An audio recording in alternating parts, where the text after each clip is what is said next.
제가 어릴 때만 해도 이 어린이 주일을 가리켜서 꽃주일이라고 했습니다. 꽃주일. 지금도 기억이 납니다만은 시골 교회에서 이 꽃주일이 되면은 뭐 집에 화단에 핀 예쁜 꽃들과 들로 나와가지고 그 들꽃들을 꺾어서 교회로 가져가서 예쁘게 장식했던 그런 일들이 기억이 납니다. 하여간 아이들이 너도 나도 집 화단이나 들에서 꽃을 꺾어서 하나로 안고 교회를 가곤 했었어요. 그 가운데 어떤 아이는 학교 화단에 핀 꽃을 꺾어 가다가 선생님이 혼이 나고 뭐 그러기도 했는데요. 그 시절이 정말 그립고 아련하게 떠오릅니다. 그때 꽃을 안고 교회로 향했던 그 친구들이 참 그립습니다. 이제 모두가 머리에 살구꽃이 피었고 그 가운데 어떤 친구는 지금 하늘나라에 꽃밭을 거닐고 있는 친구도 있습니다. 나이가 들면 가끔 정말 그 옛날 어린 시절로 돌아가 보았으면 하는 마음이 들 때가 참 많습니다. 그러나 아무리 소원해도 될 수가 없는 일이죠. 한 번 지나가버린 시간은 절대로 되돌릴 수 없는 것이 인생이니까 말입니다. 인간에게 주어진 모든 시간은 단 한 번입니다. 어린 시절도 한 번, 학생의 시절도 한 번, 청년의 때도 한 번, 장년이나 노년의 시대도 다 한 번뿐인 일생에 단 한 번뿐인 인생의 시간들입니다. 그래서 우리는 그 아름답고 순수했던 자신의 어린 시절로 되돌아갈 수는 없지만 그럼에도 돌아갈 가능성이 있는 부분이 있다면 몸이 아니라 마음일 것입니다. 몸은 늙어가도 마음은 젊어질 수 있으며 주름살이 굵어지고 눈 밑에 지방이 커져가도 활짝 웃는 그 모습만은 어린아이의 그 모습으로 해맑은 웃음 띤 그 모습으로는 돌아갈 수 있지 않느냐라는 것입니다. 우리 예수님께서 어린아이를 품에 안으시고 너희도 이 어린아이와 같이 되라고 하신 말씀은 우리의 몸이 아니라 우리의 마음이고 그 영혼을 두고 하신 말씀이기 때문에 말입니다. 꾸밈 없는 순수한 마음, 거짓말을 할 때면 얼굴이 빨개지는 그런 어린아이의 마음과는 달리 우리는 뻔한 거짓말을 하면서도 얼굴빛 하나 변하지 않는 때 묻은 마음이 되어버리고 말았습니다. 많은 사람들이 기도를 할 때에 때 묻은 자기의 욕심을 하나님의 영광이라는 포장지에 잘 싸가지고 그럴듯하게 싸가지고 기도를 하지만 아이들은요 기도할 때도 포장할 줄을 모릅니다. 어린아이들은 기도를 해도 욕심이 잔뜩 들어있는 그대로 기도합니다. 포장하지 않습니다. 그러나 그 기도를 들으시는 하나님은 웃으실 것 같아요. 좋아서. 아이들은 이렇게 기도하거든요. 사랑하는 하나님, 오른뺨을 때리면 왼뺨을 돌려대라는 말은 알겠는데요. 내 동생이 내 눈을 찌르면 하나님이라면 어떻게 하실 건데요? 뭐 이런 기도. 하나님, 착한 사람들은 빨리 죽는다고 우리 엄마가 말하는 걸 들었어요. 그래서 하는 말인데 하나님, 나는 언제나 착한 건 아닙니다. 하나님, 남동생이 태어나게 해주셔서 참 감사합니다. 그런데 제가 정말 갖고 싶다고 기도한 것은요, 동생이 아니라 예쁜 강아지인데요. 어른들이 기도하는 비교도 할 수 없는 아침 이슬 같은 그런 기도입니다. 또 때로는 어린아이가 하는 말 가운데는 어른들이 생각지도 못한 그런 깊은 진리의 말을 할 때도 있어요. 어떤 주일학교 어린이가 엄마에게 물었습니다. 엄마, 거짓말하는 것이 나빠요? 도둑질하는 것이 나빠요? 둘 다 나쁘지? 아니, 둘 중에 어느 것이 더 나쁜 거예요? 거짓말과 도둑질? 아마 도둑질이 더 나쁘겠지. 그러자 어린아이가 이렇게 말하더랍니다. 아니에요, 엄마. 거짓말이 더 나빠요. 도둑질은 아무리 해도 그 물건을 다시 돌려줄 수 있지만 거짓말은 하고 나면 다시 돌려줄 수가 없잖아요. 이렇게 말하더랍니다. 어떻게 어린아이가 이런 말을 할 수 있을까요? 교회 선생님이 가르쳐 주셨기 때문에. 너 누가 그렇게 가르쳐 주느냐? 오늘 교회에서 우리 선생님이 그렇게 가르쳐 줬거든요. 그러니까 말씀을 들으면 듣는 그대로 받아들이는 마음, 들으면 들은 그대로 마음에 새기는 그 순수한 마음. 우리의 몸은 어린 시절로 되돌아갈 수는 없지만 이런 때묻지 않은 마음과 그 영혼으로는 참 돌아갔으면 좋겠습니다. 그러나 더 중요한 것은요, 내가 아니라 우리의 자녀들입니다. 여러분은 내 자녀들의 어린 시절을 어떻게 바르게 자랄 수 있게 해줄 것인가, 여기에 얼마나 관심을 가지고 계십니까? 성경적으로 적어도 내 자식이 하나님께 은혜를 받고 사는 아이가 되도록 할 것이냐 아니냐, 여기에 대해서 얼마나 심각하게 생각하고 계십니까? 그 모든 책임이 부모에게 있다라는 생각을 하고 계십니까? 그냥 기르십니까? 어린아이는 꽃과 같이 참 깨끗합니다. 그래서 어릴 때 잘 돌보면 아름다운 열매를 맺게 할 수가 있습니다. 어른들이 상상할 수 없는 깨끗하고 순수한 그들만의 세계가 있는 거예요. 이런 얘기가 있습니다. 어떤 아이가 초등학교에 입학한 기념으로 저금 통장을 만들어 주게 됐대요. 아이가 워낙 똑똑해가지고 은행 통장 개설에 필요한 서류를 주니까 아니 내가 쓰겠다고 그러면 이름을 딱 쓰고 생년월일을 딱 기입합니다. 그런데 다음 칸에 뭐가 나오냐면 전에 거래한 은행 이름 이렇게 나오거든요. 그때 아예 가만히 생각하더니 거기에다가 돼지 저금통 이렇게 딱 적더랍니다. 이런 순수함이 있기 때문에 사실 희망이 있는 거예요. 그러나 고운 꽃이기 때문에 벌레가 잘 스며듭니다. 열매를 맺기도 전에 꽃잎부터 상하기가 쉽다라는 것입니다. 그런데 어린아이를 키우는 일에 있어서 두 가지 면에서 교육이 이루어지고 있습니다. 하나는 사회와 학교 교육입니다. 사회에서 학교에서 어린이를 가르치는 거예요. 그리고 또 하나는 가정입니다. 사람은 이 세상을 살아가기 위해서 이 사회 교육을 정말 제대로 잘 받아야 됩니다. 계산을 잘하면서 살 수 있기 위해서 수학을 공부를 잘해야 되고요. 사회에서 성공하려면 글과 말을 잘 배워야 되고 기술을 익혀야 되고 과학적인 지식을 잘 배워야 됩니다. 그리고 내 자식이 이 세상에서 뒤떨어지지 않도록 하기 위해서 더 노력하고 할 수만 있으면 최선을 다해서 많이 투자해서 우리 아이들을 잘 교육시켜야 될 것입니다. 그런데 오늘날 이 일은 잘 되고 있습니다. 누가 시키지 않아도 길을 쓰고 일에는 얼마나 열심히 투자를 하고 얼마나 애를 쓰고 있는지 몰라요. 과거 가난한 시절에는 배움에 대한 한이 맺혀서 나는 이렇게 못 배웠지만 내 자식만은 남 못지않게 가르쳐야 된다. 이런 생각으로 소 팔아서 논 팔아서 그렇게 공부시켰었거든요. 자식 하나 잘 되면 그만이다. 이런 생각으로 부모는 무한정 희생을 마다하지 않았습니다. 그런데 요즘 와서는 너나 할 것 없이 공부하니까 내 자식 공부시키지 않으면 나고자가 되고 비참하게 될 것이라는 강박관념에 경쟁심에 사로잡혀서 지금 어쩔 줄을 몰라 하고 있습니다. 아무튼 한국의 교육에 대해서 미국의 오바마 대통령조차 기회만 있으면 언급할 정도가 된 거예요. 그래서 한국 사람들만큼 고등교육을 많이 받은 나라가 없고 한국 사람만큼 국민들의 보편적 지식이 높은 나라가 많지 않습니다. 성인 문자 해득률 99% 세계 최고입니다. 그 결과 이 작은 나라가 세계 경제 10위권 안에 드는 기적의 나라라고 불리게 되어서 전 세계 사람들이 부러워합니다. 그런데 그들이 그 이유에 대해서 한결같이 말하기를 한국의 교육 때문이다. 부모들의 교육열 때문이다. 다 이렇게 인정을 합니다. 그런데 작년 갤럽 헬스웨이 보고서에 의하면 한국인의 삶의 질 만족도 웰빙 순위가 세계 117위랍니다. 조사 대상 145개국 중에서 117위.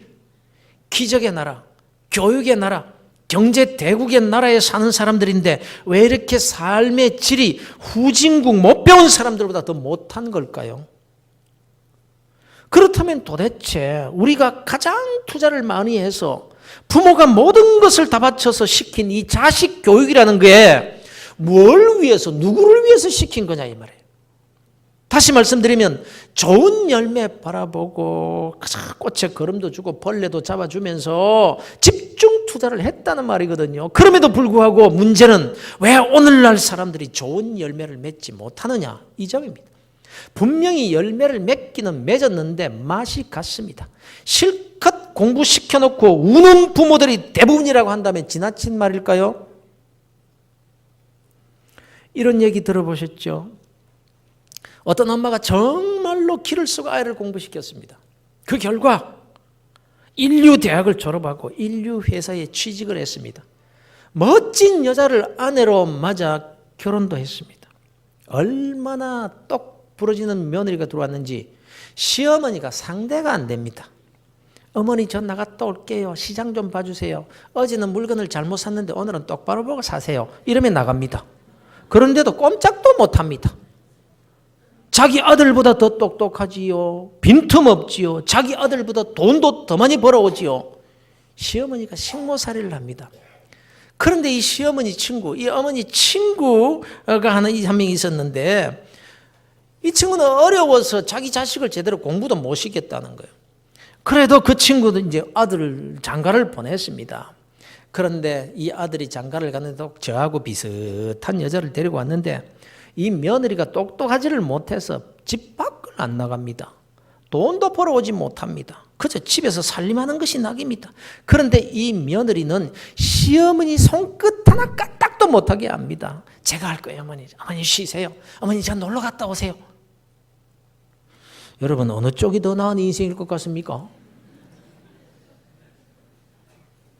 도대체 무슨 열매를 바라보고 그 비싼 걸음을 준 거냐는 말이죠. 부모는 그렇다고 치고 그렇게 사는 자기 될 인생이라도 행복하게 그렇게 살아주기만 한다면 어차피 부모는 그걸 위해서 희생한 것이기 때문에 만족할 수 있겠어요. 그런데 얼마나 불만이 많고 서로 따지기를 잘하고 그저 하루하루가 불안해서 못 보겠습니다. 여러분 똑똑한 것이 꼭 행복한 삶을 보장하는 것은 아니거든요. 여러분 가졌다고 풍성한 삶을 사는 것도 아니고요. 남보기에 그럴듯하다고 해서 만족하며 사는 삶이 아닌 거예요. 여러분.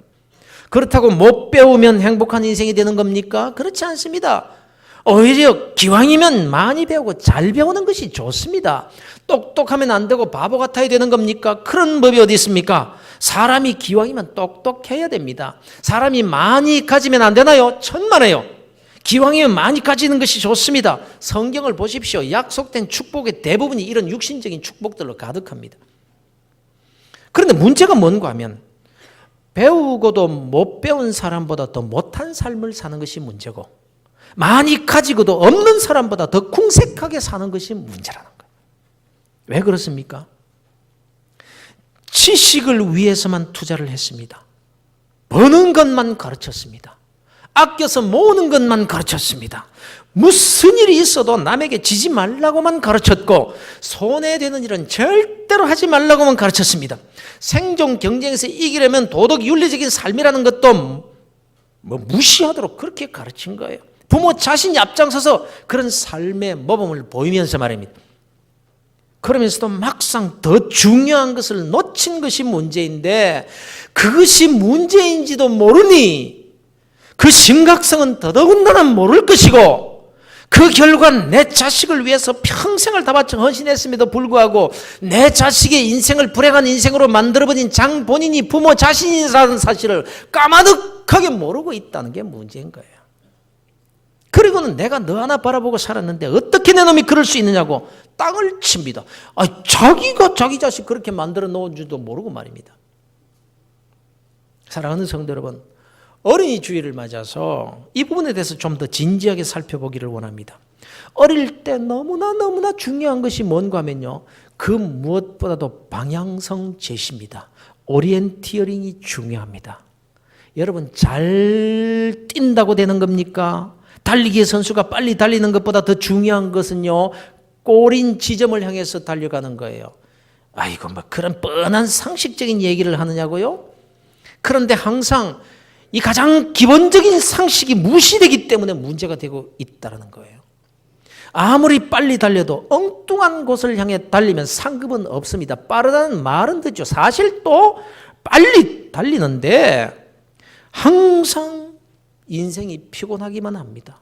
앞에서 달리는데 인생이 피곤해요. 남보다 더 똑똑해서 앞서는 가는데 상 받는 자리, 행복한 삶의 부분에 가서 보면 언제나 꼴찌에 가 있습니다.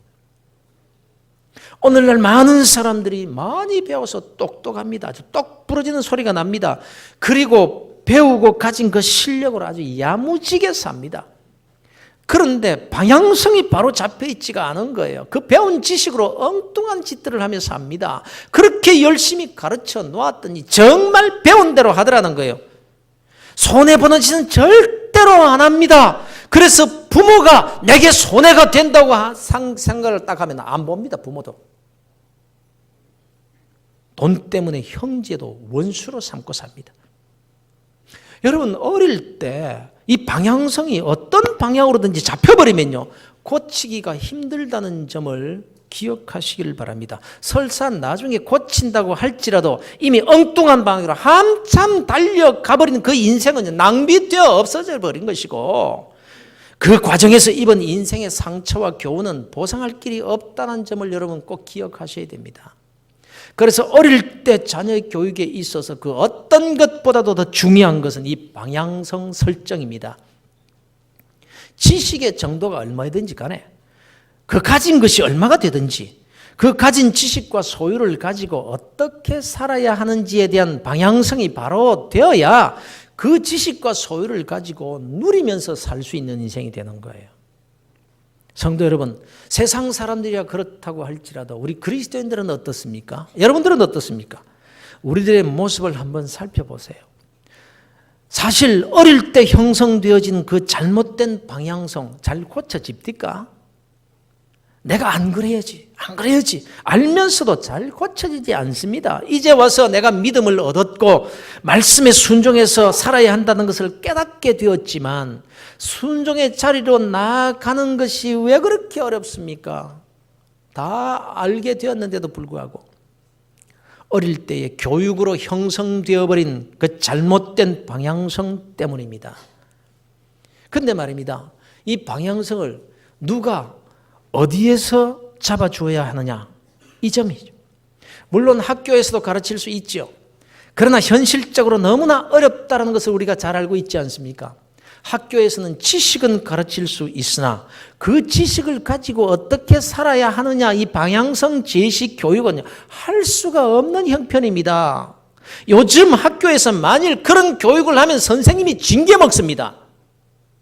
잘못된 방향으로 가려는 아이들을 바로 잡으려면 때로는 야단도 치고 매도 들어야 합니다. 그런데 그럴 수 있나요? 이제 학생인권법이라는 이 법이 통과가 되면요, 이거 학교 교육 현장에서 어떤 일이 일어나게 될지 모릅니다. 지금. 학생인권법의 취지는 학생이 인간으로서의 존엄성을 유지하고 행복을 추구하기 위한 최소한의 권리를 위해서, 이런 명목입니다. 어릴 때 그 짧은 기간에 인간의 존엄성과 행복을 위해서 아이의 인권 운운하면서 망나니 짓을 해도 마음대로 하도록 내버려 둔다면 잠시 후부터 시작되는 그 아이의 일평생의 삶은 누가 책임지는데, 누가? 여러분, 하나님의 말씀을 진리로 정말 믿으십니까? 성경은 이렇게 말씀합니다. 훈계에 착심하며 지식의 말씀에 귀를 기울이라. 아이를 훈계하지 아니하려고 하지 말라. 채찍으로 그를 때릴지라도 그가 죽지 아니하리라. 내가 그를 채찍으로 때리면 그의 영혼을 수월에서 구원하리라. 여러분, 이 말씀이 아이를 두들겨 패면서 키우라는 말입니까? 이 말씀은 술 취하고 방탕한 자가 되어서 인생을 완전히 망쳐버리는 비참한 인생이 되지 않도록 어릴 때 바로 가르쳐야 된다는 교훈에서 나온 말씀입니다. 그 목적이 이거예요. 정령이 내 장래가 있겠고 내 소망이 끊어지지 아니하리라. 너는 듣고 지혜를 얻어 내 마음을 바른 길로 인도할지니라. 이 우리 아이들의 정말 그 행복한 삶을 위해서, 그 인생을 위해서 이 말씀을 주고 계신 거예요. 여러분, 왜 오늘날 아이들이 부모에게 그렇게 잘 대듭니까? 바락바락 대어들어요. 얼마나 화가 나가지고 부모한테 대드는지 몰라요. 저 잘 되라고 일생을 바쳐서 헌신하는데도 말입니다. 때렸기 때문에 그렇게 대듭니까? 야단친 것 때문에 그럴까요? 자기 하고 싶은 대로 하지 못하도록 막았다고 그러는 겁니까? 얼마나 오냐오냐 하며 길렀는데. 본문의 말씀은 이렇게 교훈합니다.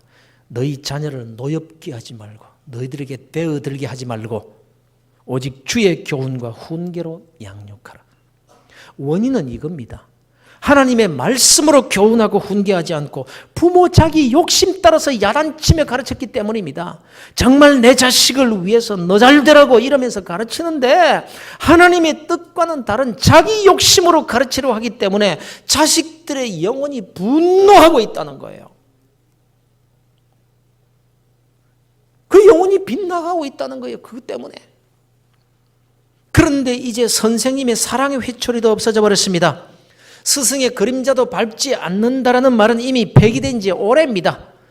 이 사회도 문화도 학교도 우리 아이들의 올바른 방향성을 제시할 수 없게 되었습니다. 그래서 이제 우리 자녀들의 방향성 설정은 가정에서 부모가 해야 할 몫이 되었습니다. 학교에서는 실력을 쌓게 하고 가정에서는 그 쌓은 실력을 어떻게 발휘하느냐 하는 이 방향성, 즉 오리엔테이션을 부모가 이제 해야 된다는 거예요. 회사에도 신입사원들에게 오리엔테이션을 시킵니다. 회사의 방향성에 대해서 처음 입사했을 때 시켜야지 조금만 지나면 효과가 없다는 거예요. 대학생이 학교에 입학하면 신입생 오리엔테이션을 합니다. 처음에 바르게 방향성을 제시하는 것이 중요하기 때문입니다. 그런데 요즘 대학 오리엔테이션이라는 것이 오히려 더 문제가 되고 있습니다.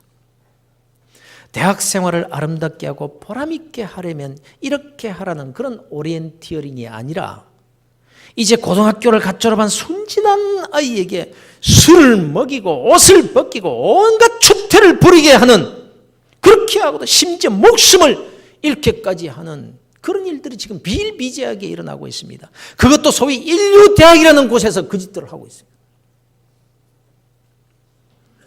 이런 오리엔티어링을 통해서 대학 생활의 방향성이 어떻게 설정이 되리라고 생각되십니까?